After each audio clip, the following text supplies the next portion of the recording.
Bienvenidos a Parlamento Abierto, donde compartimos la crónica del quehacer legislativo en San Lázaro, que esta semana, a un año de la invasión rusa a Ucrania, fue escenario de diálogo con embajadores europeos.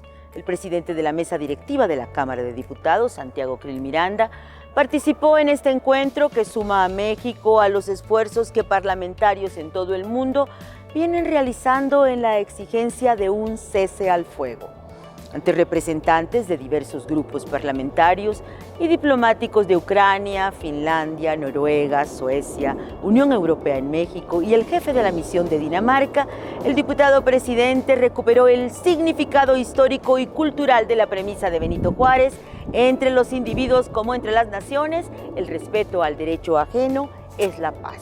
Habló de la tradición de asilo y refugio de México, del legado de Alfonso García Robledo, Nobel de la Paz, y del significado que tiene el hecho que nuestro artículo 1 de la Constitución incluya desde 2011 el compromiso con la defensa de los derechos humanos bajo el principio de que su respeto o violación nos incumbe.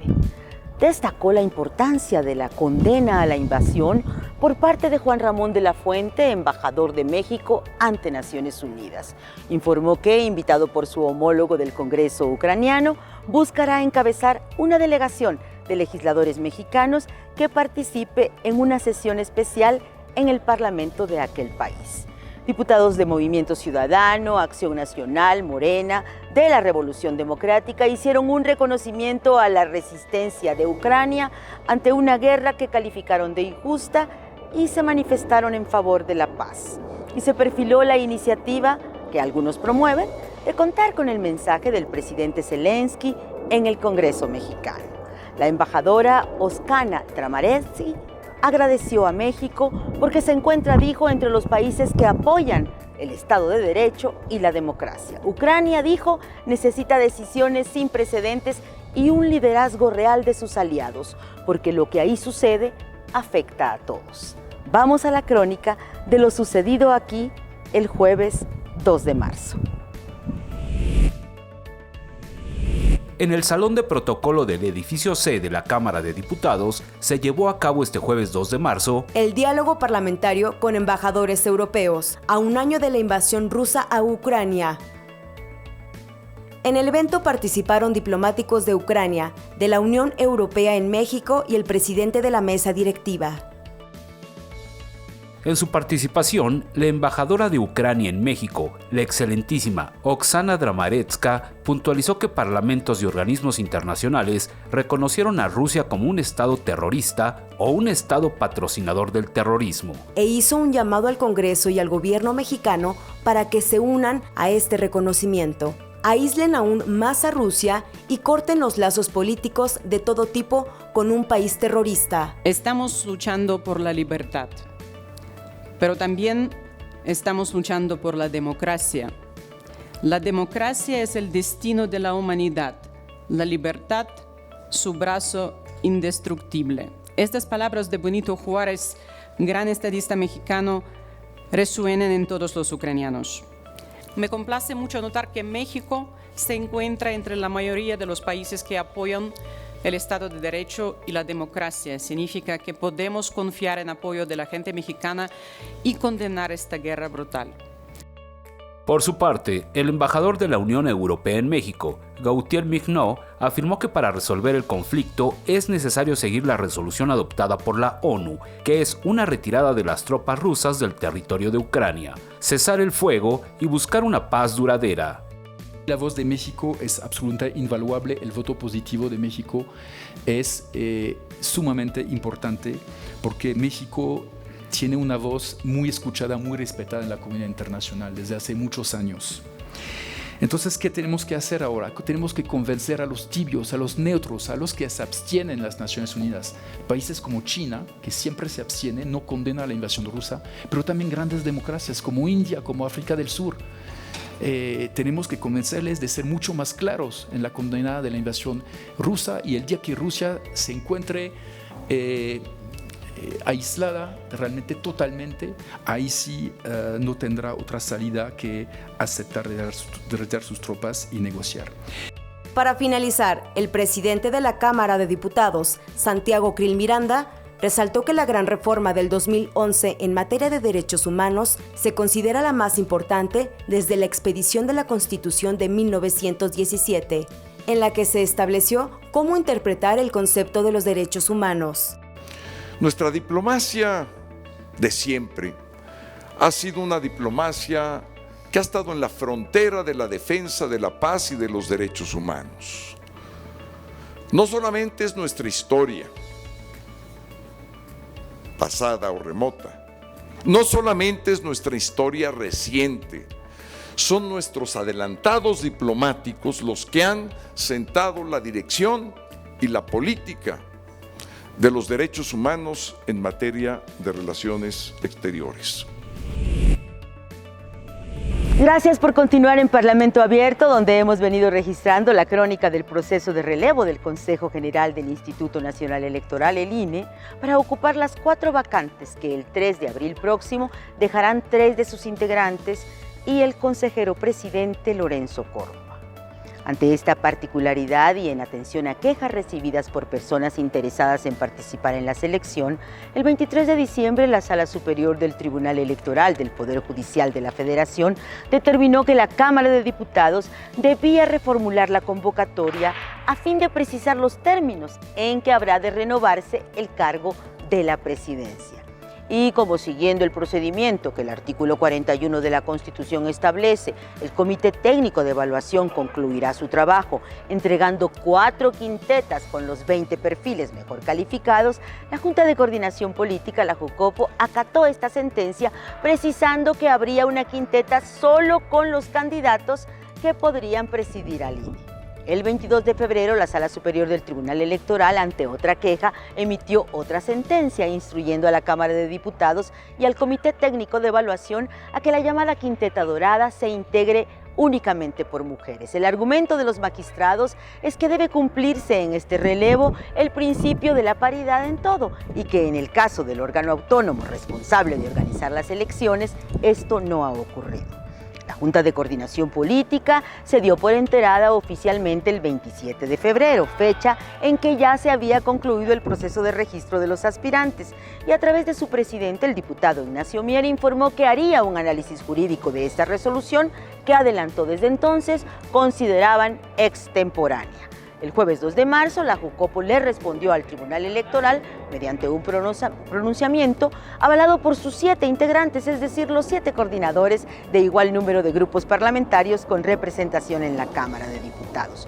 Y bajo el título de Por la defensa de la soberanía del Poder Legislativo, se afirma que la paridad siempre ha sido y será un mandato jurídico de esta 65ª legislatura. Señala que la nueva sentencia modifica otra vez la convocatoria pública, alterando el principio de certeza consagrado en el artículo 41 de la Constitución.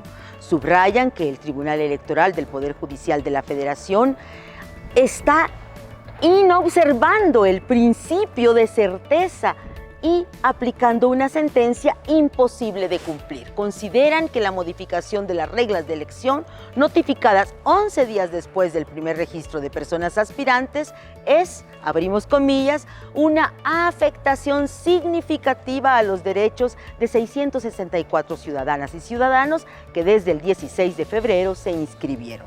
Adelantan que en la ruta para desahogar esta sentencia y otras que puedan venir, defenderán los derechos de las personas aspirantes a ser tratados con igualdad. Y concluyen que en esa JUCOPO hay coincidencia de que el tribunal se excede en sus facultades e invade las competencias de la Cámara de Diputados, anunciando del envío de una serie de cuestionamientos para que se aclare el sentido y la coherencia de las sentencias.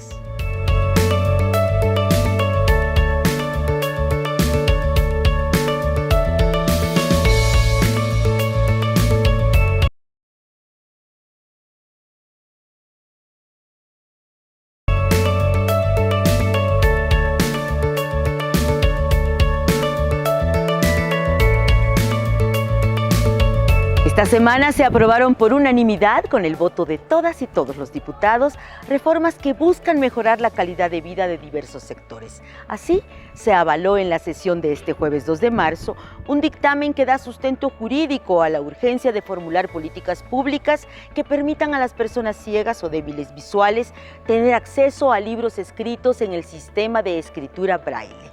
También se le dio el visto bueno a una propuesta que venía del Senado para crear una ventanilla única de atención inclusiva para las personas adultas mayores que funcionaría en instituciones públicas y privadas que brindan servicios a esta población.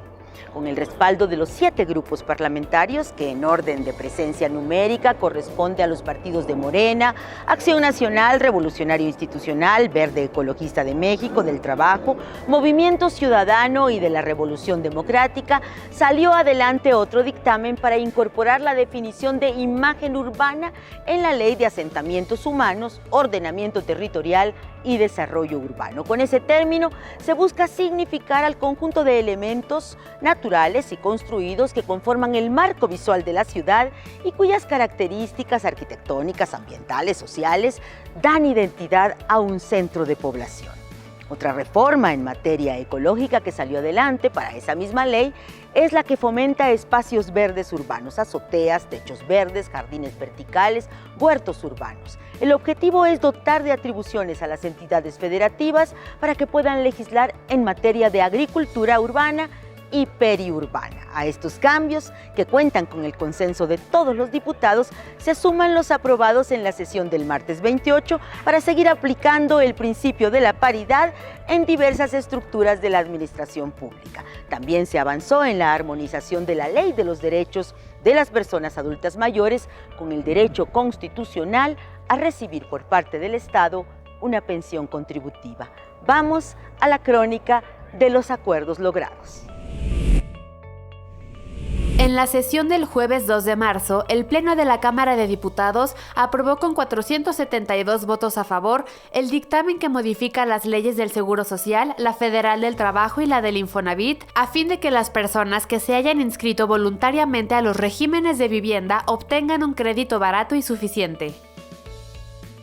La diputada Angélica Ivonne Cisneros Luján comentó que con el documento aprobado se cumple con el compromiso de ampliar el acceso de la población a la seguridad social y, como parte de ella, el acceso a una vivienda. En México, el derecho humano a disfrutar de una vivienda digna y decorosa, hoy vivienda adecuada, como se ha consignado en las últimas reformas, es un mandato del artículo 4 constitucional, cuyo origen estuvo principalmente asociado a la necesidad de satisfacer la demanda de vivienda de las familias de las personas trabajadoras derechohabientes de las instituciones de seguridad social. Se aprobó con 474 votos el dictamen que incorpora la definición de imagen urbana en la Ley General de Asentamientos Humanos, Ordenamiento Territorial y Desarrollo Urbano. El diputado Salvador Alcántara Ortega resaltó que el dictamen de las herramientas para futuras actividades en las que se puedan aplicar la ley para que los gobiernos estatales, municipales, organismos privados y organizaciones sociales tomen decisiones prácticas en el diseño de espacios públicos exclusivos, seguros y sostenibles para mejorar la calidad de vida de los mexicanos. Desde hace algunas décadas se ha experimentado un crecimiento en zonas urbanas como rurales, sin importar las consecuencias y daños que afectan directamente al medio ambiente, como lo son agua, suelo, tierra, aire, etc. Aunado a lo anterior, no existen proyectos sustentables que mitiguen el desmesurado problema al que nos enfrentamos al construir en lugares no aptos para poder vivir adecuadamente. Diputadas y diputados aprobaron con 477 votos a favor el dictamen que reforma la Ley de los Derechos de las Personas Adultas Mayores con el objetivo de que se genere una ventanilla única de atención inclusiva para este sector de la población en las instituciones públicas o privadas que brinden servicios a este sector. En su intervención, el diputado José Luis Garza Ochoa enfatizó que una de las problemáticas que actualmente acontecen a los adultos mayores es esperar a la intemperie durante horas resolución de algún trámite o acceder a beneficios sociales. Quiero destacar que en el caso de nuestro país, de acuerdo con cifras en la encuesta nacional de ocupación, para el segundo trimestre del 2022 residían 17.958.000 personas de 60 años y más, cifra que representa el 14% de la población total de nuestro país. Asimismo, se aprobó con 468 votos reformar la Ley General de Asentamientos Humanos, Ordenamiento Territorial y Desarrollo Urbano en materia de espacios verdes urbanos. Por su parte, el diputado Juan Pablo Montes de Oca Avendaño resaltó que con el impulso y desarrollo de los huertos urbanos se cumple con el compromiso que México adoptó en torno a la Agenda 2030, en específico con el de ciudades y comunidades sostenibles. El dictamen que hoy discutimos tiene que ver con otorgar atribuciones a entidades federativas para establecer los lineamientos a los que habrá de sujetarse la creación de espacios de valor ambiental en zonas urbanas, contribuyendo a la autosuficiencia, sustentabilidad, protección ambiental, incluyendo azoteas, techos verdes, jardines verticales y huertos urbanos. Dichos espacios tienen diversas ventajas y cumplen diferentes funciones sociales y recreativas. Para finalizar, el Pleno de la Cámara de Diputados aprobó con 457 votos reformar la Ley de Fomento para la Lectura y el Libro para que en la generación de políticas, programas, proyectos y acciones dirigidas al fomento y promoción de la lectura se incluya a las personas ciegas o con algún tipo de discapacidad visual mediante el acceso a libros escritos en sistema de escritura braille. La diputada Beatriz Dominga Pérez López comentó que México se ubica entre los 20 países con el mayor número de personas con discapacidad visual y ceguera. Por ello, resulta urgente generar políticas públicas que permitan a las personas ciegas o débiles visuales tener acceso a libros escritos en sistema de escritura braille. Se trata de un acto de congruencia, dado que para quien no cuenta con el sentido de la vista, los libros son una verdadera oportunidad para adquirir nuevos conocimientos y saberes. Se trata de acciones afirmativas que fomentan su desarrollo. El proceso de selección de los futuros 4 consejeros del Instituto Nacional Electoral, el INE, el Comité Técnico de Evaluación informó el viernes 3 de marzo que pasaron la primera fase de selección 531 personas. Maite Azuela dio a conocer el reporte de este primer filtro que dará paso al examen de conocimientos que el martes 7 de marzo los aspirantes que cubrieron los requisitos podrán presentar en el Pleno de la Cámara de Diputados. Por unanimidad, los 7 integrantes del comité determinaron que la actual consejera electoral, Carla Humphrey, no podrá continuar en la segunda fase. La ya integrante del INE se había inscrito a fin de ser considerada en la quinteta dorada para la presidencia del organismo, pero el comité consideró que su participación en este proceso implicaría abrir la posibilidad a una reelección o ampliación de mandato contrarias a la naturaleza jurídica de este proceso. Se detalló en la sesión pública que fueron 664 los aspirantes que concluyeron su trámite de documentación. De ellos podrán realizar el examen 531, toda vez que según los evaluadores sí cumplieron los requisitos. 164 se identificaron como mujeres, 358 como hombres, 5 como personas binarias, 1 como transgénero y 3 no especificaron. Se informó que el comité hará público sus acuerdos. 1 detalla por qué no quedaron registrados 32 aspirantes, porque no entregaron el ensayo o la exposición de motivos. Otro por el rechazo a 3 aspirantes que no contaban con la antigüedad mínima de 5 años de haber obtenido el título de licenciatura. Y otro correspondiente a la postulación de la actual consejera Carla Humphrey, un acuerdo en el que se precisa el fundamento jurídico del por qué, en apego al artículo 41 constitucional, no procede más su participación. 164 se identificaron como mujeres, 358 como hombres, 5 como personas no binarias, 1 como mujer trans y 3 no especificaron. Adicionalmente, se harán de conocimiento público 4 acuerdos que contienen, primero, la determinación de que no quedaron registrados 32 aspirantes en virtud de que no entregaron el ensayo o la exposición de motivos requeridos en la convocatoria, mismos que no podían ser subsanados mediante la prevención. Segundo, otro acuerdo con la determinación de rechazar la postulación de 3 personas aspirantes que no reunían el requisito legal de contar con la antigüedad mínima de 5 años de haber obtenido el título profesional de nivel licenciatura, como se contemplaba en la convocatoria. Tercero, uno más con la determinación de las personas aspirantes que no podían continuar en el proceso de elección en virtud de que no atendieron la prevención que se les hizo. Y por último, el acuerdo relativo a las personas aspirantes que presentan un impedimento de carácter constitucional para participar en este proceso, lo que incluye a las personas aspirantes que hoy son consejeros electorales en el INE en funciones o que fungieron como tales a partir de la reforma del 2014. Esta decisión fue tomada por unanimidad de los votantes de este comité y se fundamenta en lo establecido en el artículo 41, base quinta, apartado A, párrafo quinto de la Constitución Política de los Estados Unidos Mexicanos.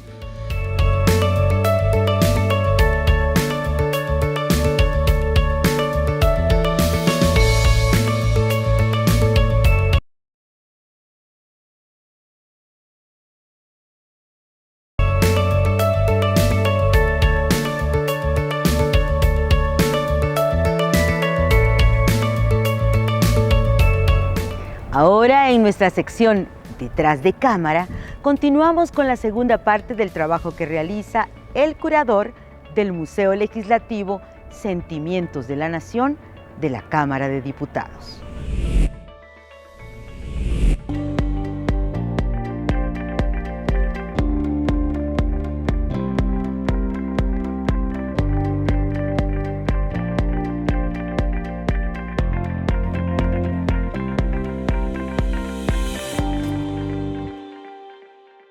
Hacer una exposición muy interesante, muy rica, muy cercana a la gente, porque vamos a trabajar 3 personajes, ¿no? Okay.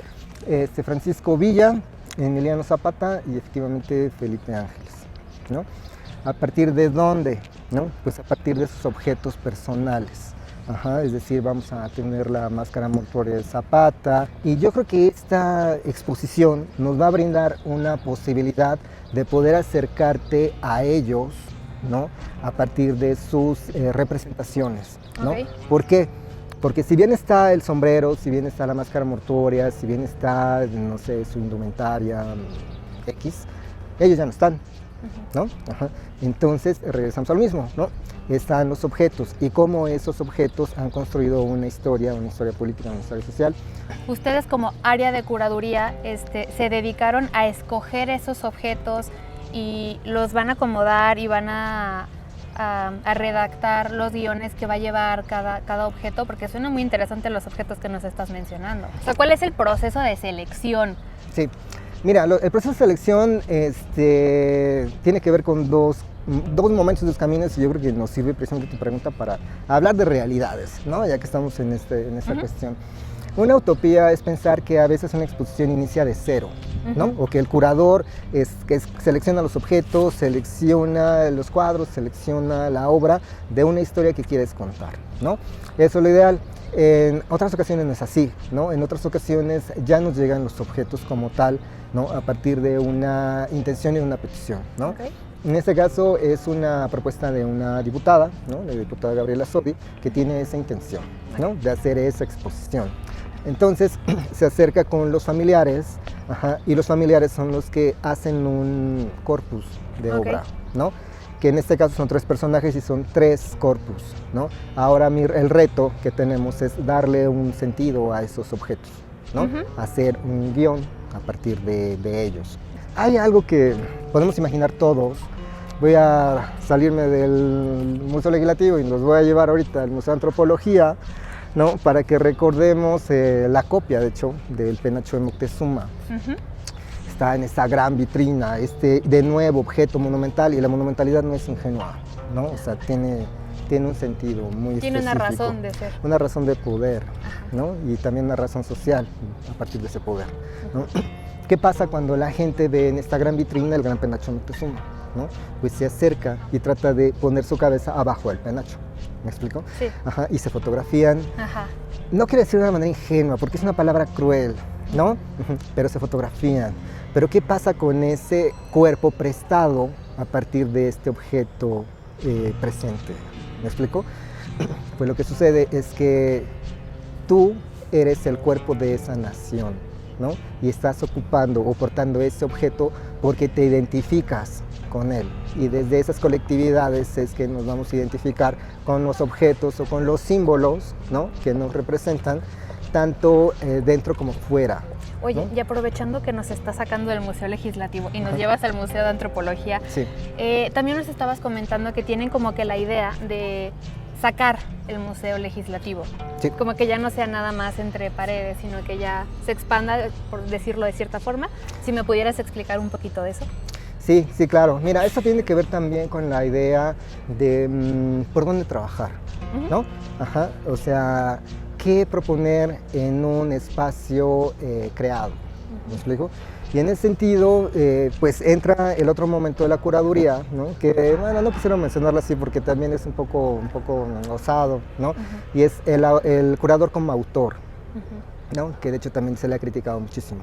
Pero es cierto, o sea, de alguna manera cuando uno lee un objeto, cuando tú te enfrentas a algo, pues te enfrentas con tus propios referentes, ¿me explico?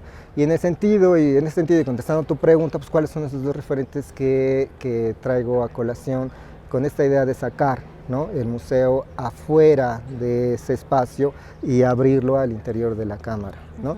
Pues es el Museo Imaginario de André Malraux, ¿no? Y sobre todo la posibilidad de construir un museo sin paredes, ¿no? Okay. Ajá. Si volteamos hacia allá, nosotros no existimos. Ajá.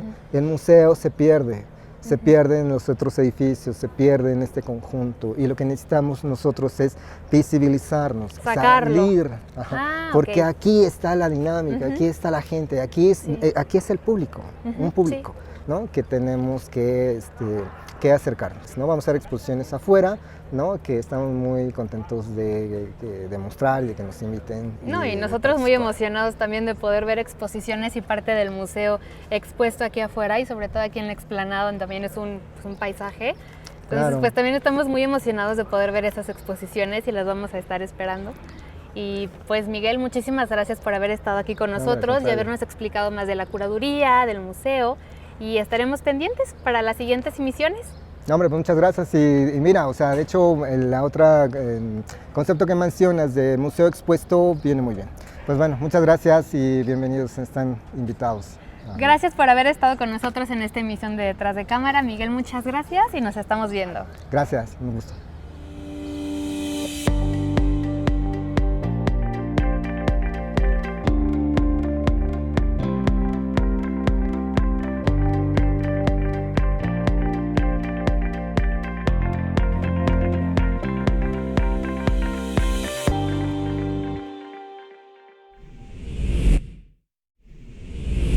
Hasta aquí nuestra emisión de esta semana de Parlamento Abierto. Gracias por su acompañamiento en esta crónica del quehacer legislativo. Hasta la próxima.